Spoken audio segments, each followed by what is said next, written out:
Okay, so welcome back to our class on bipolar junction transistor. We were discussing last class. We discussed up to small signal equivalent circuit. We discussed about different parameters R pi, C pi, C mu, transit time, right? And we said that transit times and the capacitor charging discharging time, they determine the frequency, the maximum frequency we can achieve, right? Here one point that I want to tell you regarding capacitance, we usually write the expression C is equal to dq by dv, right?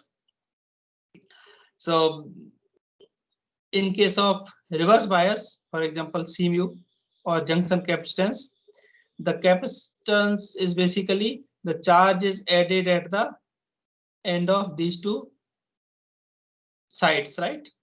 And this charge is the fixed charge. In case of C mu, this is the junction capacitance. In case of C pi, the capacitance is um,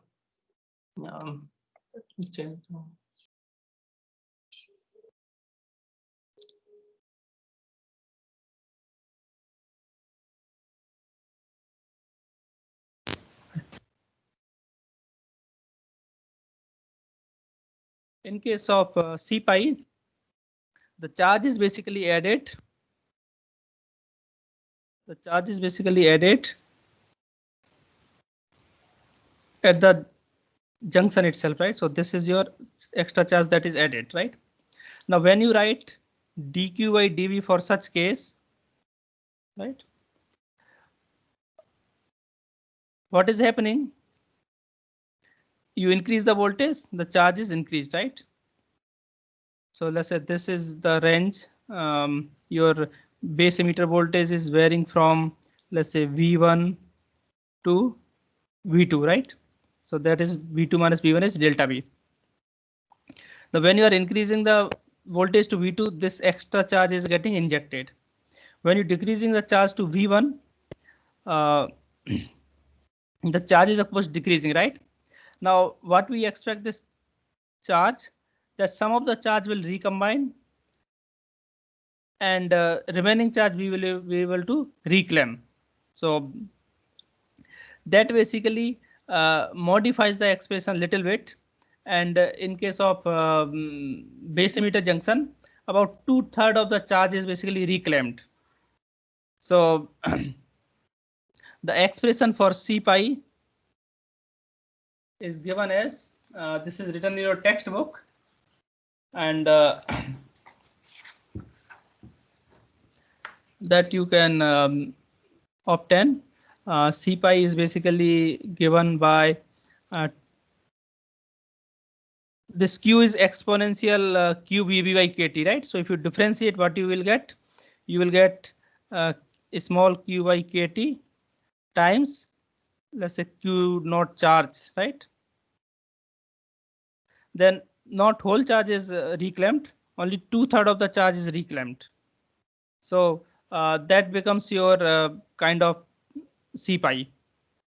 And R pi is of course is a dynamic resistance that we discussed for the PN junction, that is same as q by kt times IB, right? Now sometime in some circuit you may say, see that this R pi is written, right? And in some circuit what you see, for the base and for emitter, this RE is written, right? So the difference between R pi and RE is that in R pi current is IB. In RE current is IE, right? So accordingly this expression will be modified. So RE will be um, sorry, it is opposite of this, right? KT by Q by IB, right? Yeah, so this is 1 by this thing. Okay, R pi is 1 over Q by KT IB, and RE will be 1 over Q by KT times IE. So because current is more here, so that means RE will be smaller compared to r pi. And this 2/3 factor is basically coming due to the recombination. So only 2/3 is basically getting reclaimed. That's why this factor is appearing. So this is the one point that I wanted to discuss. And rest we have all discussed. We calculate the beta cutoff frequency, unity gain cutoff frequency. Now let us analyze other effects. So far we have assumed that the common base gain alpha and common emitter gain, current gain beta, they are independent of the current. Just like a PN junction where we discussed that in ideal case, I is I naught or saturation current times exponential QV by KT minus 1, right? But the situation somehow changes at low level injection and at high level injection. Now low injection level, what happens? This base emitter junction is basically is forward bias, but not to 0.7, maybe 0.2 or 0.3 like that, 0.2 to 0.4 volt. So in this case, the injection will be there, but it will be much less. So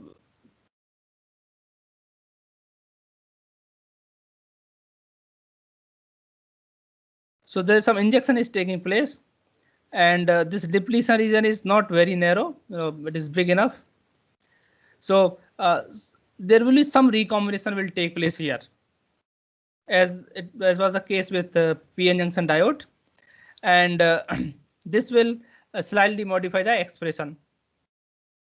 Due to this recombination, the emitter efficiency will go down, right? The emitter injection efficiency gamma. In case of high level injection, what happens? Both the minority carriers and majority carriers, they are of the same range. Basically, the injected minority carriers are comparable to the majority carriers. So in that case, what will happen? To maintain the neutrality in the base region, the majority carrier will also increase, right? In the majority carrier, which will act against the movement of the minority carriers. So your base conductivity will be affected. So your emitter gain will basically, common emitter gain will go down.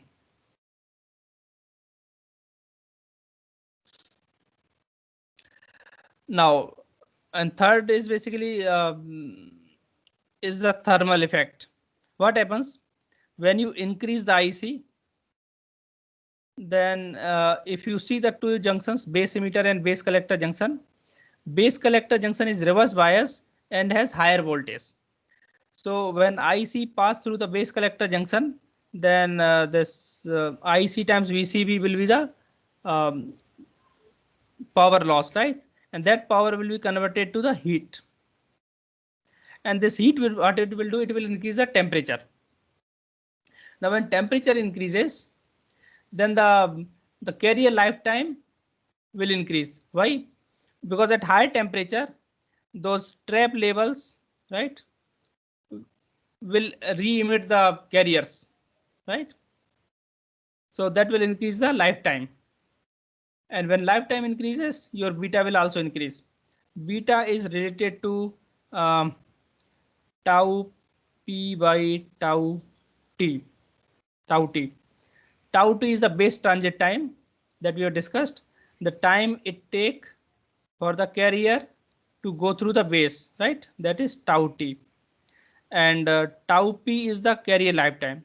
So another relationship that you can write, if the total charge stored in the base is q, right, and it is taking time tau t to transit, then you can say that IC is q by tau t. And if tau p is the lifetime of the minority carriers or minority holes that are injected, then your IB will be the charge stored in the base divided by tau p. So IC by IB will be tau P by tau T, and that is beta. So due to this heating, the carrier lifetime increases, and that basically increases the beta. And this is basically kind of positive feedback, because beta will again increase IC. It will again increase the temperature. So this will go on, right? And it has potential to damage the device. So this situation is called thermal runaway. Is it clear?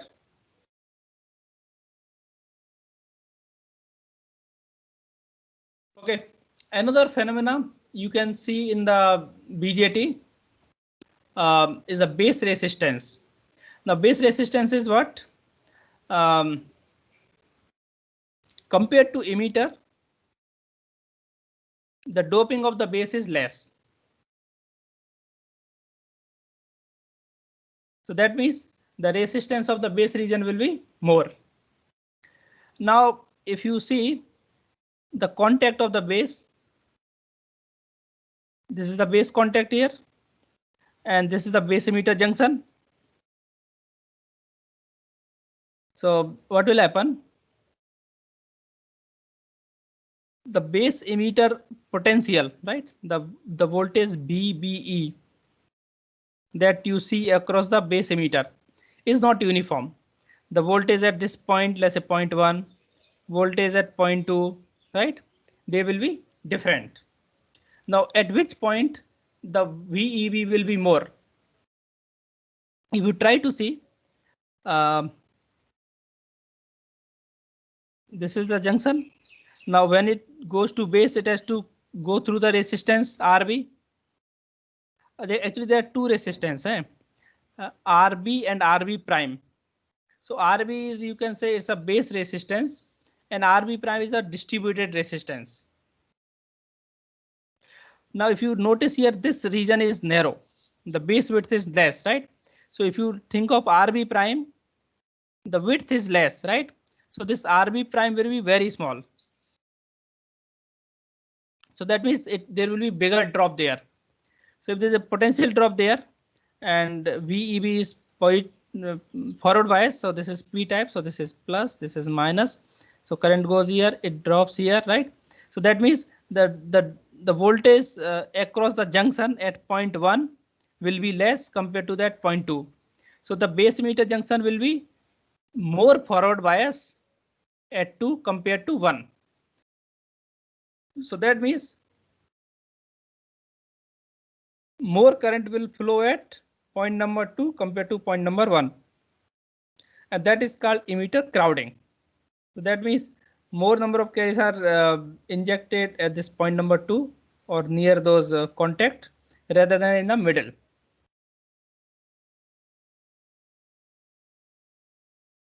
Okay.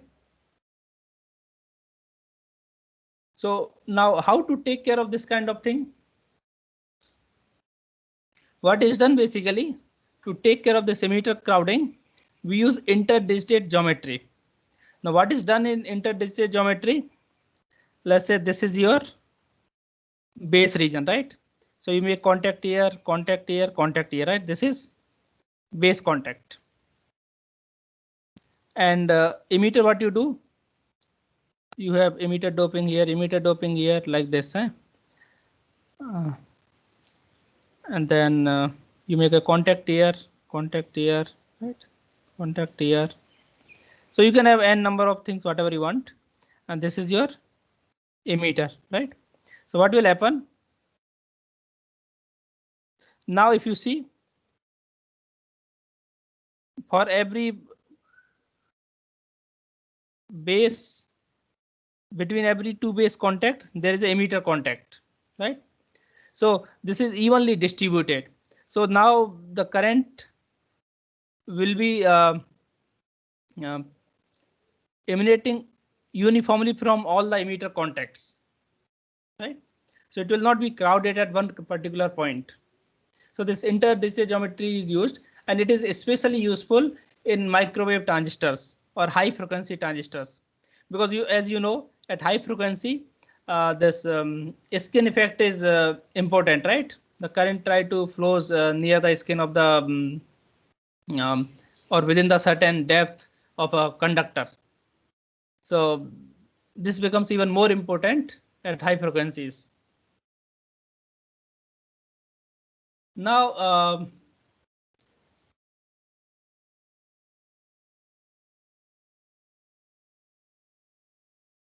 we are going to discuss another model which is has considerable improvement compared to the Ebers model that we have discussed, right? In Ebers model, what we considered? We considered two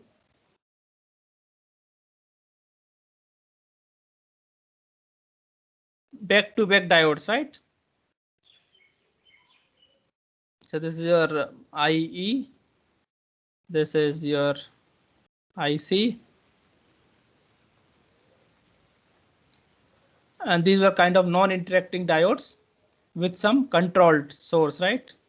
So this is the diode, and this depends on IES alpha times, right? And this was alpha reverse times ICS, right? So that was the model, but that was not good for explaining the secondary effects, such as we have discussed the base width modulation, right? The non-uniform doping in the early effect. But the Gamal-Poon model can take care of these some of these secondary effects. Now let us begin our discussion from the doping profile in the base, a graded doping profile in the base that creates a built-in electric field, right? When there is a built-in electric field, the current that is flowing in the base due to the injected holes from emitter will consist of two components, the diffusion component and the drift component. And this electric field is given by, we will use the same expression, kt by q dn by dx 1 by n with a minus sign. And now this dn by dx is the majority carrier concentration. And then when we simplify it, we take n out. So we have p dn by dx plus n dp by dx. And this can be written as d by dx of np product. And then when we rearrange it, we can write this n, of course, we take to the left side. So n dx by qa dp will be equal to d times pn, right? So this we have taken to left side, so it is not here, it's just here. So dpn, and we integrate from base region 0 to wb.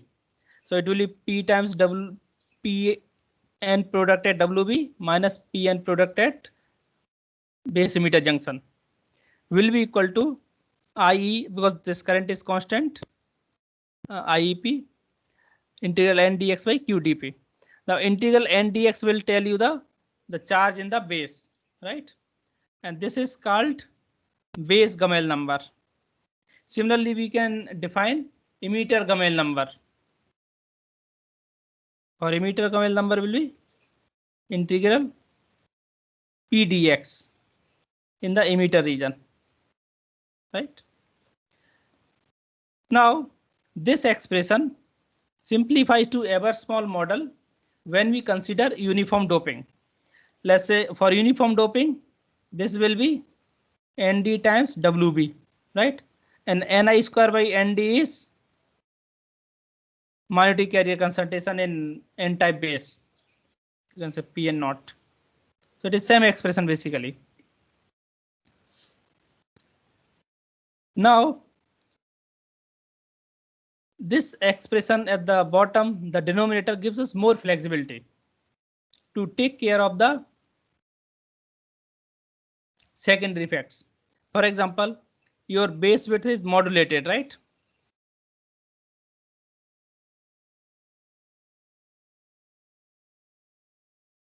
So then you can easily change the range of integral from 0 prime to WB prime, taking care of the width of depletion region. So this will automatically take care of the secondary effect or the base width modulation. So when you combine all these expressions, we can write similar to IEP, we can write IENS in terms of emitter Gamal number.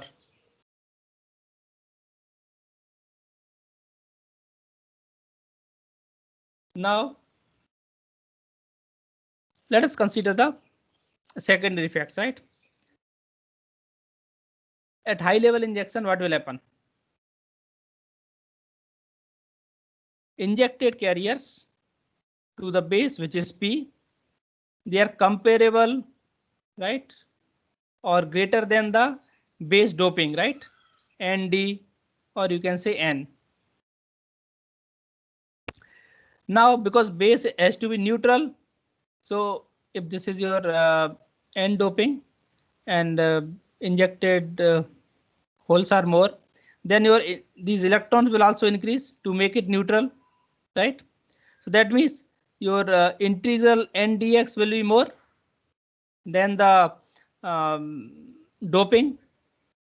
So that will reduce the that will increase the base Gamal number, right?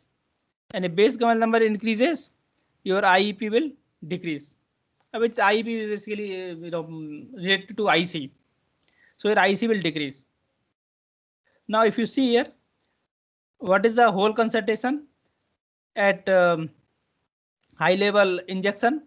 Because NP product is exponential QV by KT and NLP both are comparable.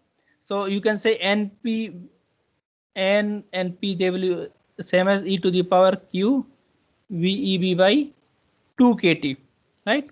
So that's why this factor of 2 will come here. So your IC will be exponential QV by 2 KT. But since emitter is highly doped, you will not see such high level injection. So you can see here, this is base region, this is emitter region, right? So the injection in the base will be more compared to emitter. So you will only experience high level injection in base, not in emitter. So emitter expression remains same. Now, if you notice, what we discussed in previous slides, that your IC is given by IEP plus the reverse saturation current from the base collector junction, and your IB consisted of three components, right? IEN, which is injection to the emitter, plus the recombination current, and plus the reverse saturation current from the base collector junction. So in case of high level injection, this current may dominate basically. So in such a scenario, your beta will be IC by IB, IB dominated by the injection current from base to emitter. So your expression or the expression for beta comes out to be exponential minus QB by 2 KT, and which is proportional to 1 by IC. So that means at high level injection, your beta of the transistor decreases at 1 by IC. So you can expect something like this, right? So this is the beta. The slope will be 1 by IC. Same thing happen at low level injection also due to recombination, and exact dependence we will see in next slide. In case of low level injection or lower voltages, means less than V gamma or 0.7, like 0.2 to 0.35, those range, your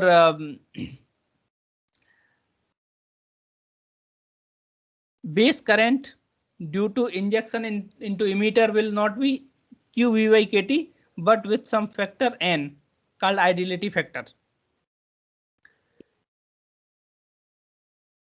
Because the injected carries are less. As far as injection into base is concerned, expression remains same because emitter is highly doped. So your injection from emitter remains exponential QVB by KT.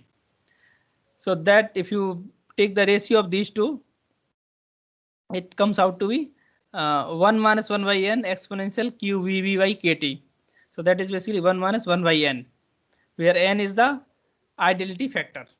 So that means again at lower collector current, again gain decreases. So this is basically called Gamel plot. Gamel plot is basically it's a semi-log scale. On semi-log scale, you have IC and IB versus VEB. So if you go to high level injection, your collector current kind of saturate. At low level injection, your generation recombination current plays a role. So overall, your beta basically tend to decrease in both the regions, at high level injection and at low level injection. Means it's also low level injection, but it's the voltage is order of 0.35. So this is much less than your mid-range voltage. So if you have both in log scale, log of beta and log of IC. Now IC is of course beta times IB in this range only.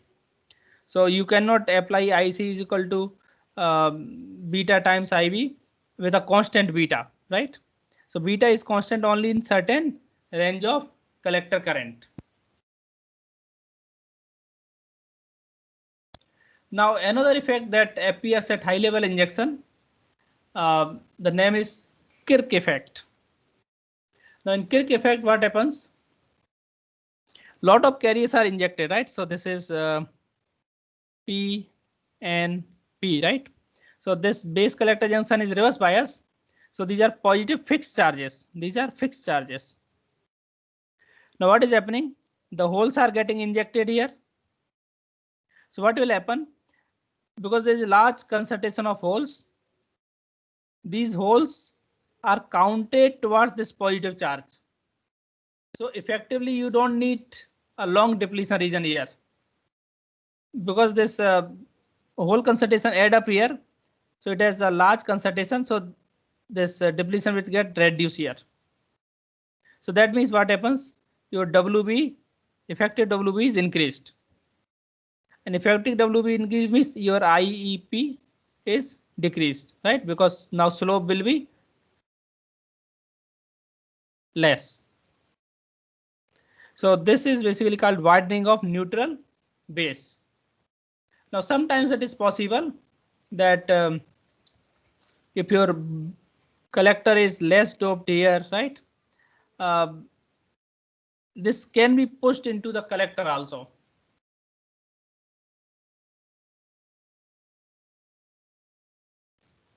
And this whole charge you can write IC by A times drift velocity. So this is the extra charge that is getting added. Any questions on this one?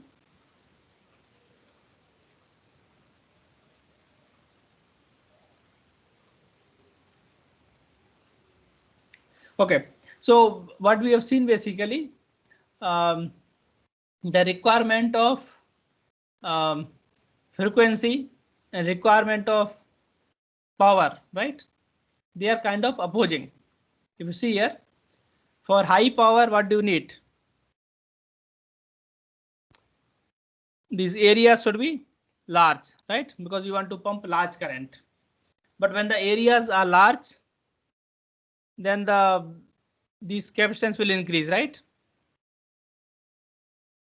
The base emitter capacitance, base collector capacitance, they will increase. So that will reduce the speed. Another thing you can see, the base spreading resistance that we have seen here, this one. So ideally we would like to dope the base in such a way that the resistance is lowered. But if you dope the base higher, then the emitter injection efficiency goes down. So is there a solution in which we can dope the base highly, we can increase the area, and simultaneously we have good frequency characteristic. So the solutions to that is, yes, there is, and we can use what is called heterojunction bipolar transistor. So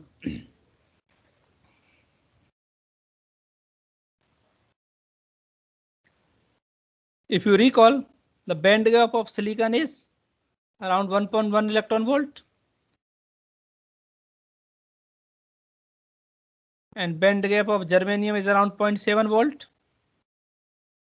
But we can't use silicon and germanium on each other because their lattice gaps are not matching. Their lattice constant are widely different. So we don't have to be so drastic. What we can do, instead of germanium, we can use a compound silicon germanium with up to 20% germanium only. And then band gap difference is around 0.12. And the band alignment of these two semiconductors, silicon and silicon germanium with 20% germanium, 80% of this band gap falls across the band gap, the valence band, right? So it is something like this.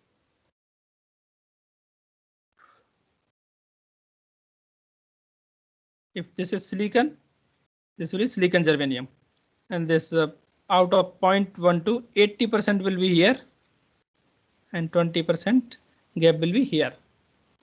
So the difference is 0.1, right? Assuming it's 0.1, so this will get this delta EV will be 0.08, and this delta EV 0.02 electron volt. That means holes moving from silicon germanium will see a bigger barrier, and electrons moving from silicon germanium will see a smaller barrier compared to holes. That means the barriers seen by holes and electrons are different.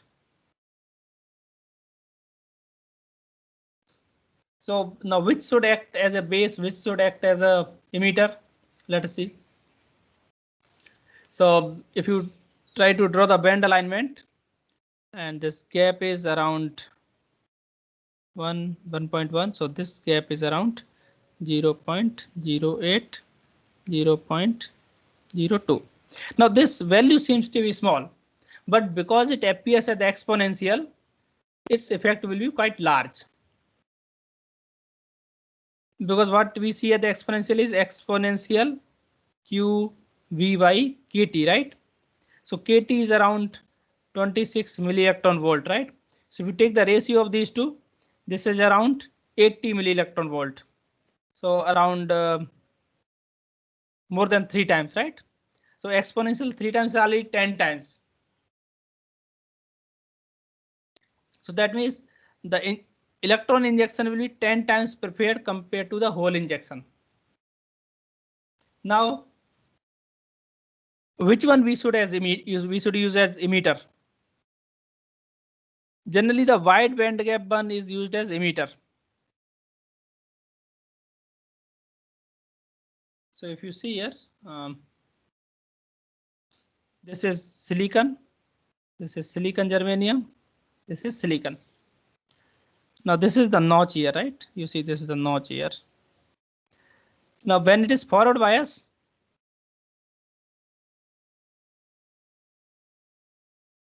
so forward bias, this is n type, so this should be plus, this should be minus. So when this is plus, its Fermi level will go down because energy is minus QV, right? So positive potential Fermi level will go down here. And this is p type. So the barrier seen by these electrons is much smaller compared to the barrier seen by these holes. So now this base, even if we dope it higher, right, it's not an issue because the probability of these hole getting injected to emitter will be much less. So now we can use a higher base doping without affecting our emitter injection efficiency.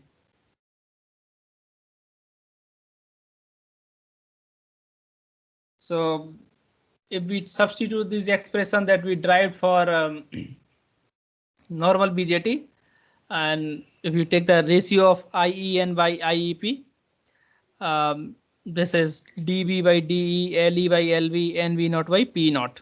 Now this NV naught by P naught is basically Ni square by base doping, Ni square by emitter doping. Now this Ni square ratio will depend on this band gap difference, right? So this exponential delta Eg by KT will come here. So so beta obtained from, now this is again here the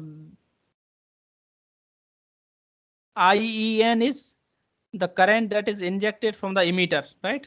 So this is basically emitter current due to electrons, right? And this is a emitter current due to holes from the base, right? So your gamma will be IEN by IEN plus IEP, right? So this will be 1 over 1 plus IEP by IEN, right? Yeah. So inverse of this thing as a denominator.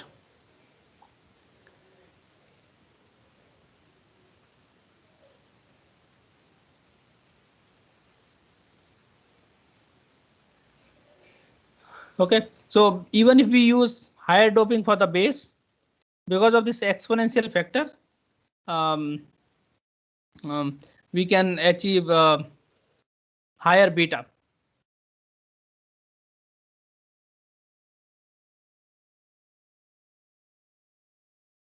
So if you compare take the ratio of beta of HVT divided by beta of simple silicon, you get this factor, exponential delta Eg by KT.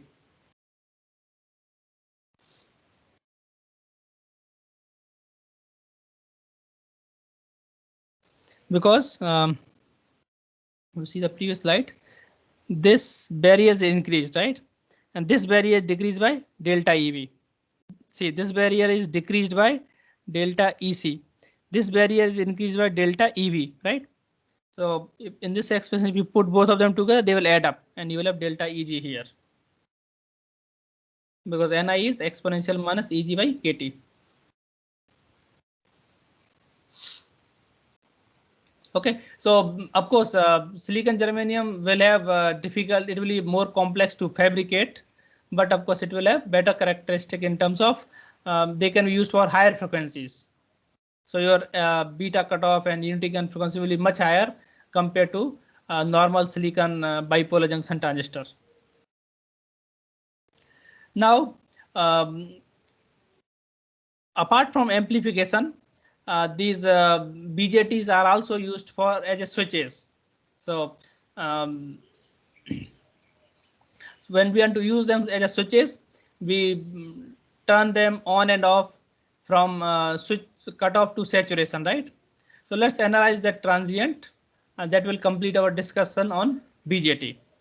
So if you look at typical common emitter BJT configuration, there is emitter bias, the emitter and collector, they are connected through a supply voltage and some load resistance, and this base and emitter are collected through a source here and source resistance. Now this device is actually a current control device. It's a current control device. So if you change the base current by a small amount, see, if you increase the base current, the charge will increase in the base. And if charge increases, your IC and IE will increase. Because IB is Q by tau P and IC is Q by tau T. So if you increase IB, the charge will increase and the corresponding charge will increase the IC by a greater value.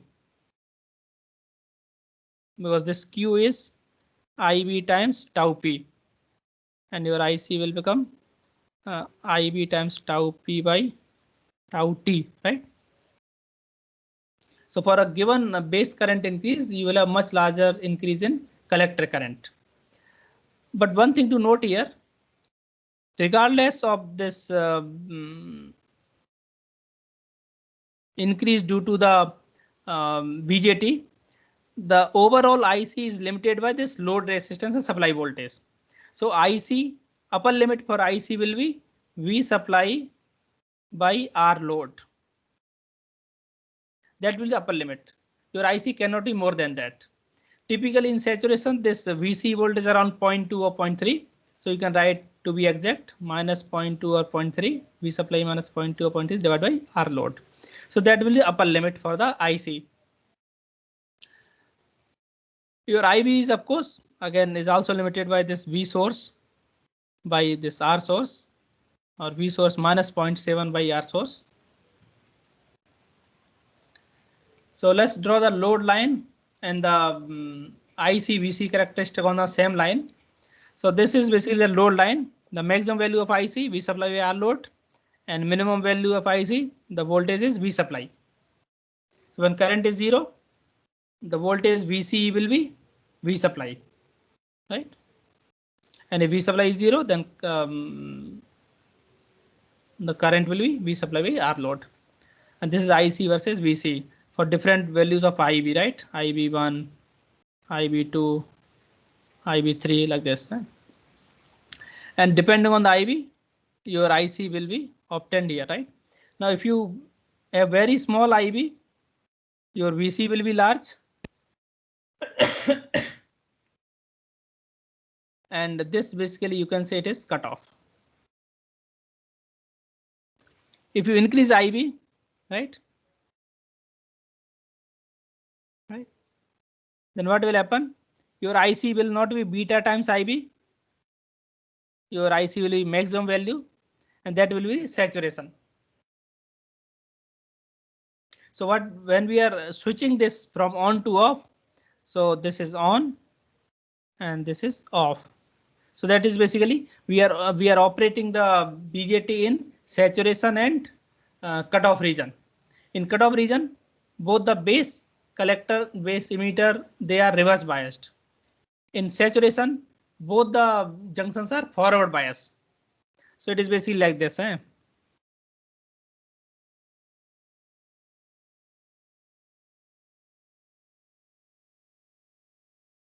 So in saturation, both are forward bias. So your, of course, IB will be more. In case of cutoff, both the diodes are reverse biased. So your IB will be negligible. So let's say if we change this source from on to off and off to on, right?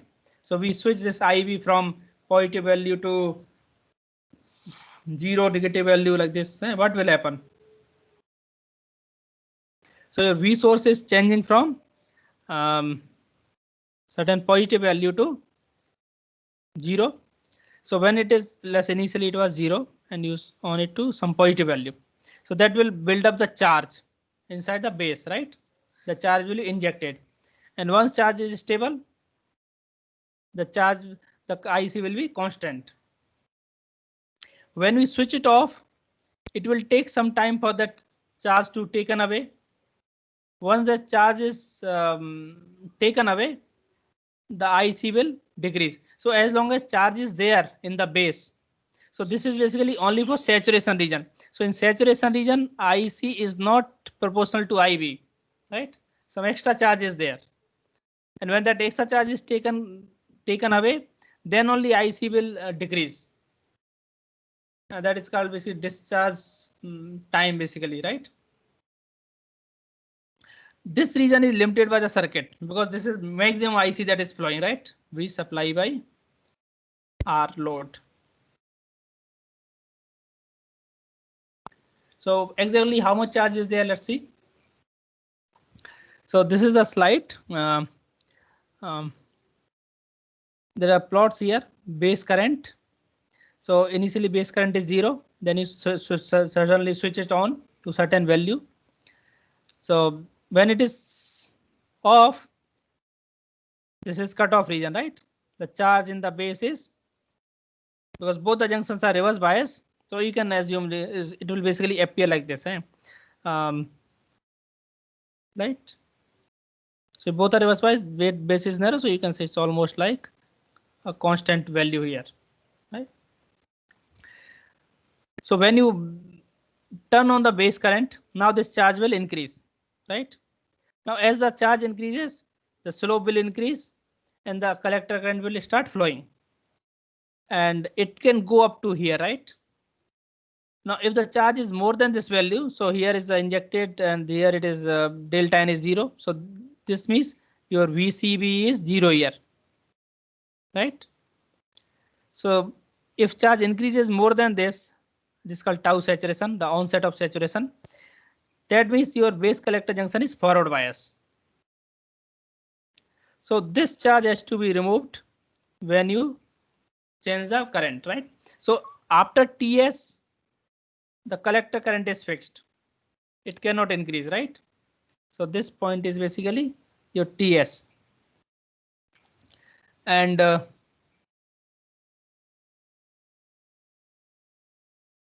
when you change, you turn it off, this maximum charge, it will start to decay. And this is again the same charge as a TS, right?